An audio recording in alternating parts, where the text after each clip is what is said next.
Halo pembaca setia Batam Pos, jumpa lagi bersama saya Cahaya Simanjuntak dalam program Hot News edisi khusus 25 tahun Batam Pos. Batam Pos lahir 10 Agustus 1998,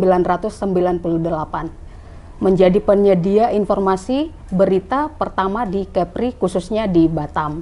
Nah, dalam perjalanan 25 tahun ini, seperti apa Batam Pos dalam menyajikan berita-beritanya?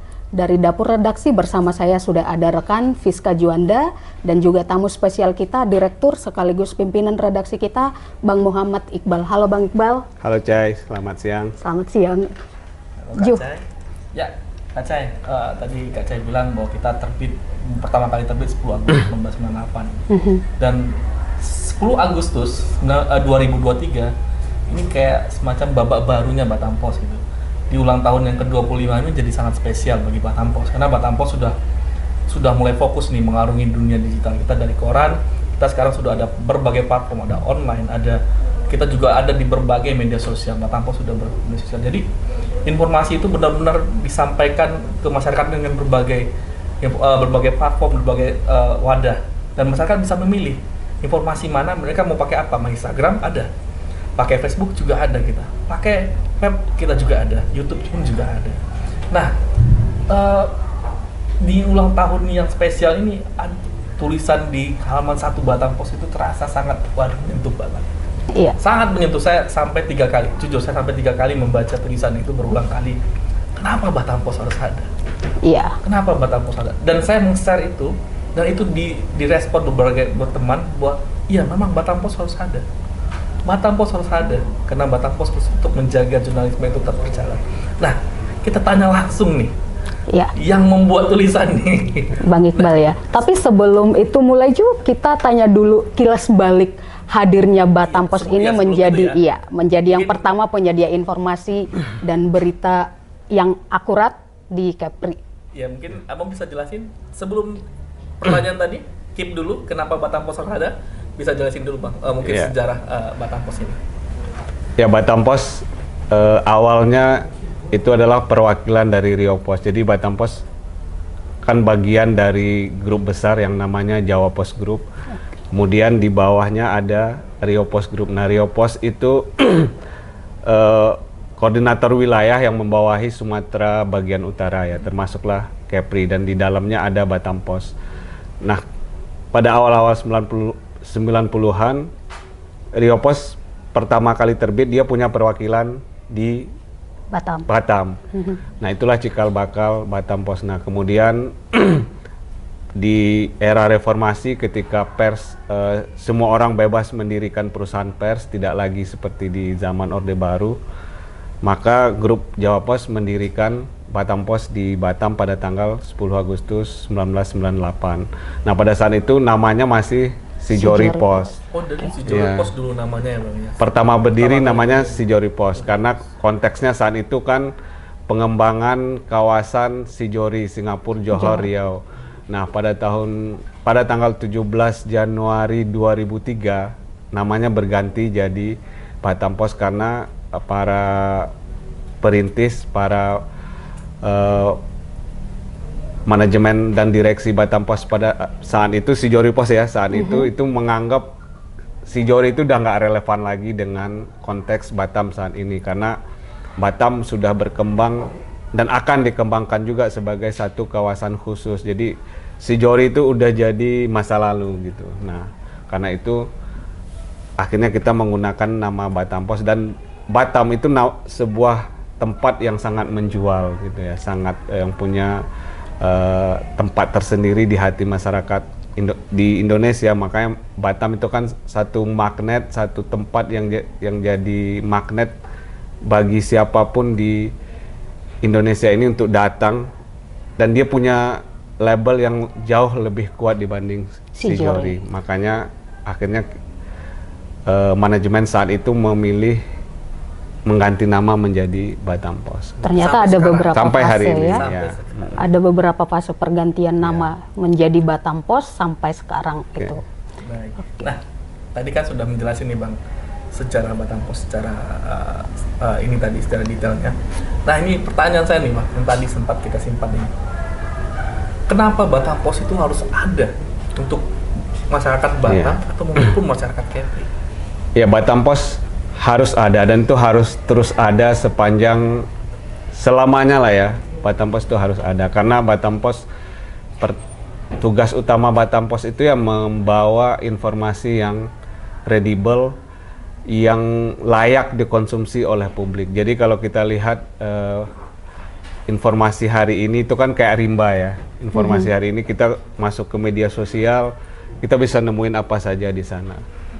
Kita masuk ke media-media baru versi digital juga kita bisa nemuin apa saja di sana. Tapi kita nggak bisa menjamin apa yang kita temukan itu sesuatu yang sudah terverifikasi dengan baik, sesuatu yang sudah informasi itu sesuatu yang sudah teruji dengan sangat prosedural gitu. Nah, Batam Pos sejauh ini kan menjalankan fungsi-fungsi itu, menjalankan fungsi verifikasi, fungsi otentifikasi sebelum dia menayangkan informasi. Di situ yang menurut saya ya beda yang paling hakiki antara Batam Pos dengan mohon maaf dengan media-media lain, terutama informasi di media sosial ya, bahwa kita sebelum kita menayangkan informasi kepada publik, kepada pembaca kita baik di koran maupun di online, prosesnya dulu yang kita kerjakan dengan sangat baik gitu. Jadi kita bukan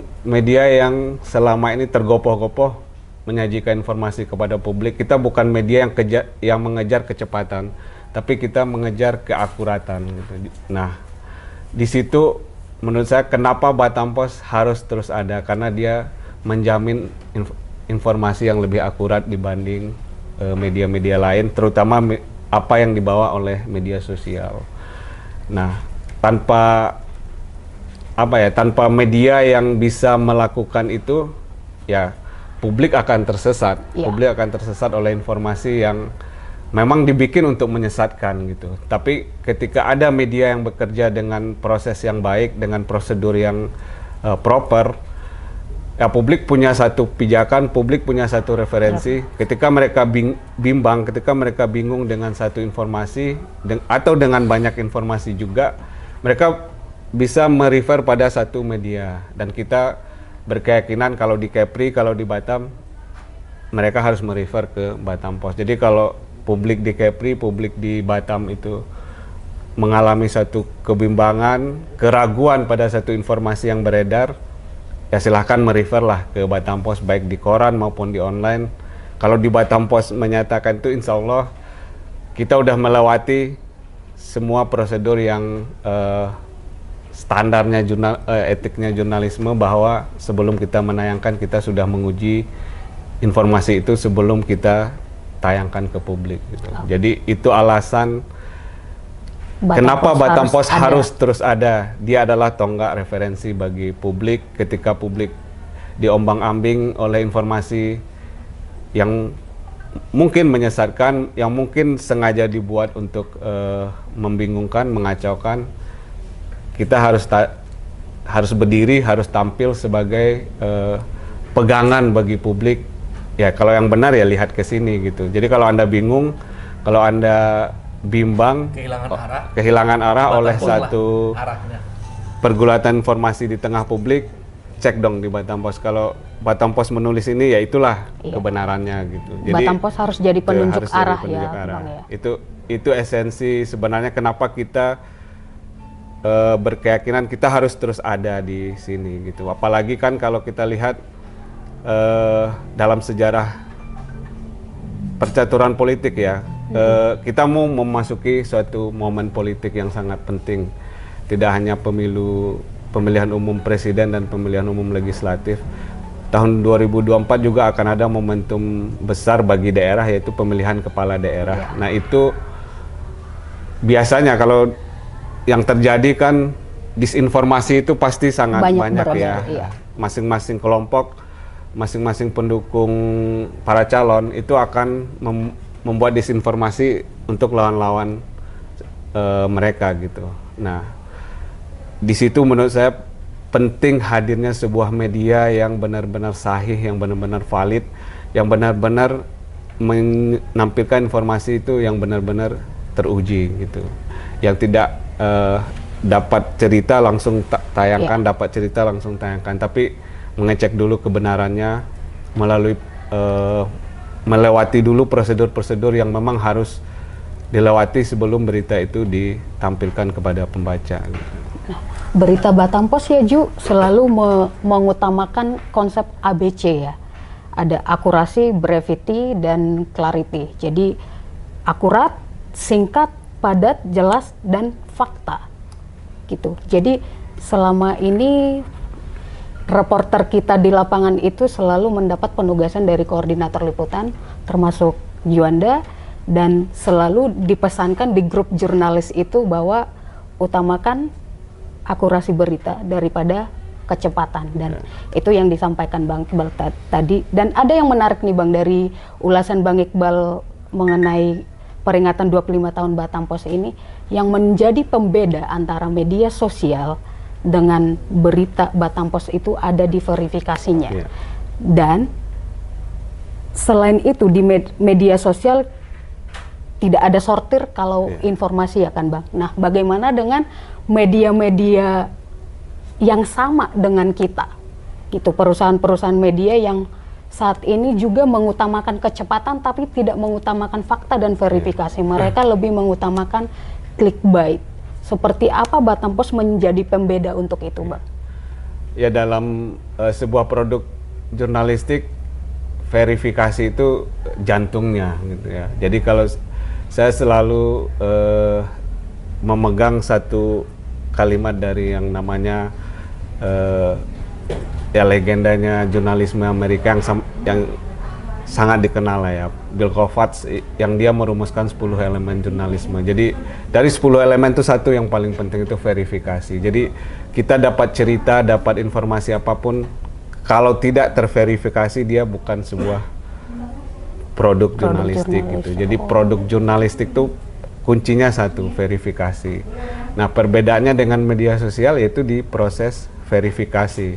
Kita tahu media sosial itu kan aspek psikologisnya itu adalah kecepatan. Orang tuh bangga kalau akun dia menayangkan satu kejadian atau sesuatu peristiwa yang mungkin dianggap viral atau heboh itu paling cepat ya, paling cepat, paling duluan, karena yang dikejar kan like yang banyak dan komentar yang banyak gitu. Itu benar atau salah? Nah, itu dia. Jadi tanpa proses, yang penting cepat. Saya yang duluan, nanti saya yang paling dapat soal benar atau tidak like nanti yang dulu paling banyak, gitu ya. Saya yang paling banyak dilihat. Soal kebenarannya mungkin karena kan kalau akun media sosial biasanya kalau salah paling minta maaf terus di-delete ya. Sementara media kan tidak bisa karena dia punya konsekuensi untuk itu gitu. Kita terikat pada undang-undang pers, kita terikat pada kode etik jurnalistik. Jadi verifikasi itu sesuatu yang paling mendasar dalam proses jurnalisme, dan dia verifikasi adalah hal yang membedakan antara produk jurnalistik dengan informasi di media sosial. Nah, kemudian gimana dengan media lain? Kita lebih di ulang tahun yang ke-25 ini, dan mungkin juga sampai di tahun-tahun yang akan datang, setiap tahun kita nggak mengoreksi kerjaan orang, kita mengoreksi dan terus memperbaiki di internal kita lah gitu. Nah, Batam Pos sejauh ini sejatinya secara prosedural udah cukup baik lah ya sebagai sebuah media. Kita udah punya SOP, struktur kita juga sudah baik. Kita rantai produksi beritanya sangat lengkap ya. Kita dari reporter lalu ke koordinator liputan, koordinator ke redaktur, redaktur ke redaktur pelaksana, kemudian ke Wapemret, kemudian ke Pemret. Jenjangnya sangat banyak gitu. Proses itu sangat panjang, saringannya sangat banyak. Jadi mungkin itu yang membedakan Batam Pos dengan media-media lain di Kepri ya, atau di Batam, bahwa secara SOP, secara prosedural, secara tahapan produksinya itu, mata rantai produksinya kita mungkin lebih ketat lah ketimbang yang lain gitu. Dan memang Batam Pos, mungkin orang, Batam Pos banyak juga kok berita yang mempromokan satu figur tertentu, yaitu berita advertorial. Batam Pos sebagai media dia juga menjalankan satu sisi, yaitu sisi bisnis. Gitu ya.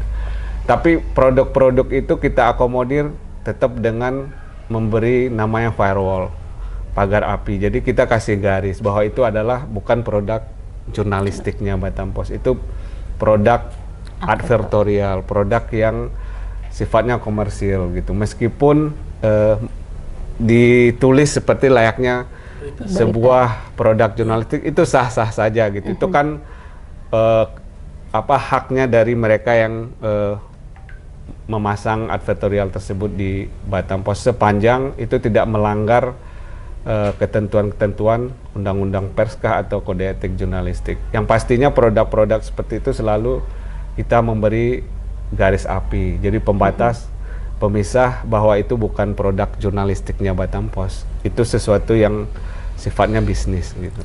Ini benar-benar rasanya kayak saya rasa kayak mengulang lagi sesuatu yang kena awal-awal saya datang ke Batam Pos, Kak. Yang paling ditekankan oleh redaktur, koordinator liputan adalah tonggak awalnya itu verifikasi. Informasi, verifikasi. Benar atau tidak informasi yang kamu dapat. Cover both sides selalu hal yang paling penting yang disampaikan oleh koordinator liputan, redaktur, sampai ditelepon ya. Sampai ditelepon. Konfirmasi. Ini masih kurang, konfirmasi lagi. Kadang-kadang balik lagi ke lapangan untuk mencari sisi lain dari informasi itu, apakah benar informasi yang disampaikan, dan itu benar-benar yang waktu di reporter dilakukan gitu. Dan saya teringat lagi semua hal yang disampaikan dulu waktu awal jadi reporter. Berita dapat, konfirmasi, verifikasi. Yes. Itu penting. Belum lagi dimarahin sama redakturnya begitu membuat berita asal-asalan ya, Jo ya. Waduh, itu kalau yang saya nggak tahu ya tempat lain tahu, kalau di sini itu menjadi kalau misalnya berita itu kurang baik, kurang bagus, itu menjadi kayak kita, aduh, ini kayaknya masih kurang ini. Makanya kalau ke kantor itu, kalau kantor harus menyajikan ini beritanya harus baik, agar jangan tidak menjadi dikomentari atau dimarahi ya. Iya. Tapi itu penting. Benar. Itu penting menjadi pendidikan bagi saya sebagai reporter bahwa informasi yang disampaikan ke masyarakat itu harus benar-benar informasi yang benar, sahih, dan informasi yang dari berbagai kacamata orang. Jadi tidak hanya satu kacamata, tidak hanya satu pandangan. Iya. Itu penting bagi masyarakat. Dimarahi redaktur di newsroom tidak mengapa, yang penting penyajian informasi ke publik sampai sesuai dengan fakta. Begitu dapur redaksi Batam Pos ya. Ada lagi pertanyaan juga ke Bang Iqbal?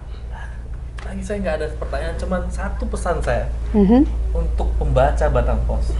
Dengan membeli koran Batam Pos, berlangganan baik secara manual, e-paper, mengunjungi website Batam Pos, itu adalah bagian menjaga Batam Pos tetap berdiri. Tetap ada. Menjadi bagian agar Batam Pos memberikan informasi yang jernih, kredibel, dan terkonfirmasi.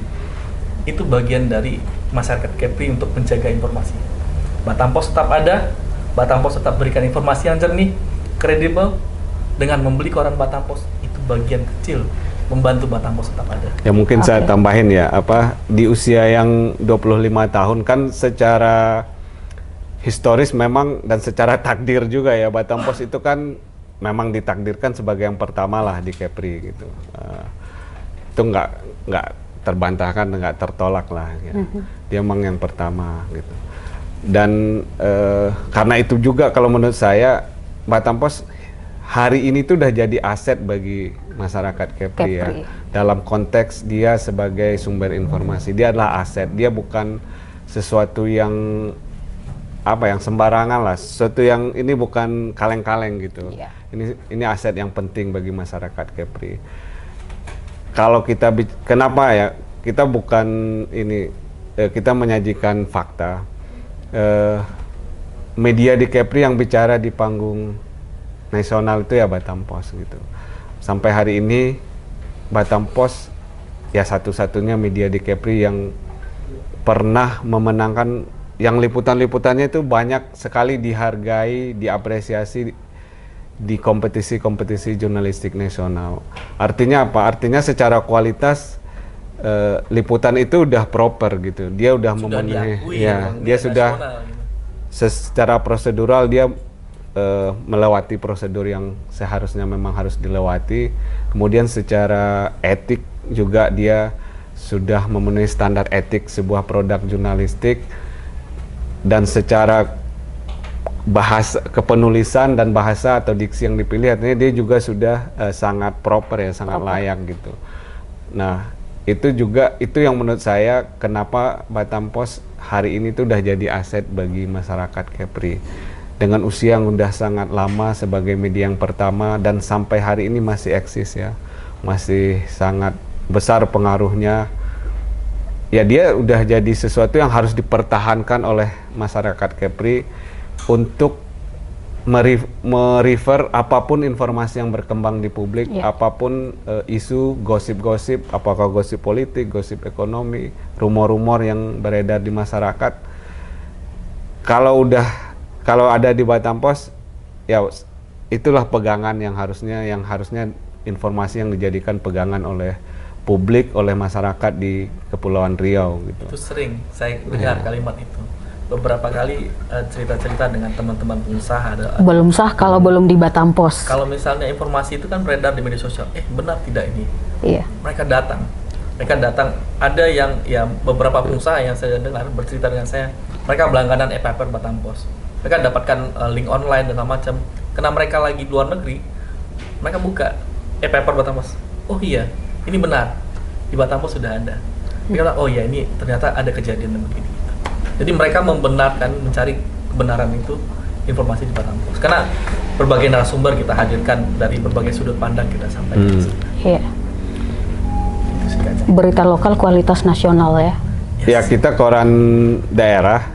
Ya memang karena kita berada di daerah ya, kita lebih banyak porsinya memang berita lokal. Karena kalau berita nasional kan memang porsinya koran-koran yang terbit di ini ya, media-media yang terbit di Jakarta, apakah media cetak atau media online. Karena kita adalah media di daerah, ya tugas kita melaporkan kejadian-kejadian, peristiwa-peristiwa yang ada di daerah kita, di sekitar kita gitu.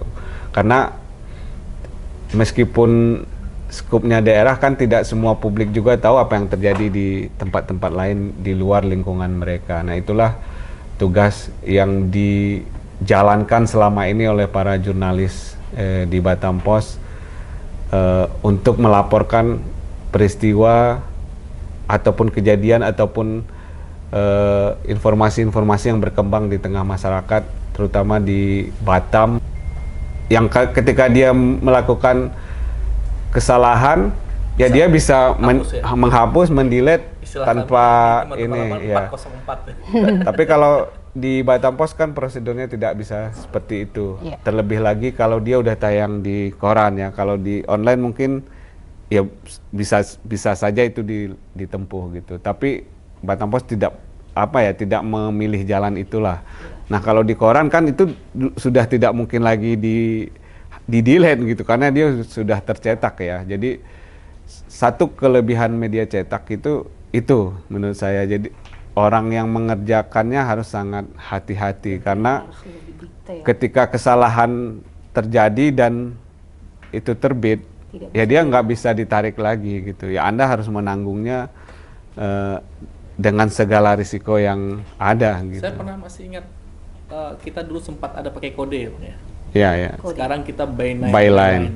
Saya pernah bilang soal kenapa by name dan byline dengan ada nama kita bertanggung jawab terhadap yang kita tulis. Ya, jadi kenapa Batam Pos memilih menggunakan byline ketimbang inisial di belakang berita? Karena satu tujuannya adalah supaya penulis berita itu benar-benar punya kesadaran, punya tanggung jawab bahwa pertama kalau beritanya jelek ya orang akan menandai dia sebagai jurnalis yang buruk lah gitu. Jadi ketika ada dia menghubungi narasumber, apalagi narasumber itu seorang pembaca setia Batam Pos, dia akan ini penulis ini kalau saya baca beritanya jelek gitu ya. Saya nggak mau sama yang ini gitu. Jadi semacam pertanggungjawaban moral lah gitu ya. Jadi meminimalisir kesalahan dengan dengan nama yang muncul di depan, nama penulis yang muncul di depan itu lebih membuat penulis lebih hati-hati, lebih lebih aware pada tanggung jawab yang memang harus dia pikul sebagai seorang penulis gitu. Bang, sebelum menutup perbincangan kita di sore hari ini, boleh kasih satu quote terakhir atau wejangan terakhir atau pesan terakhir untuk membaca pada jurnalis Batam Pos? Ya, kepada jurnalis ya pastinya tetap tunduk pada prosedur jurnalisme yang ada, bahwa Batam Pos itu tugasnya adalah mencetak berita-berita yang kredibel, yang akurat, yang bisa dipercaya oleh publik.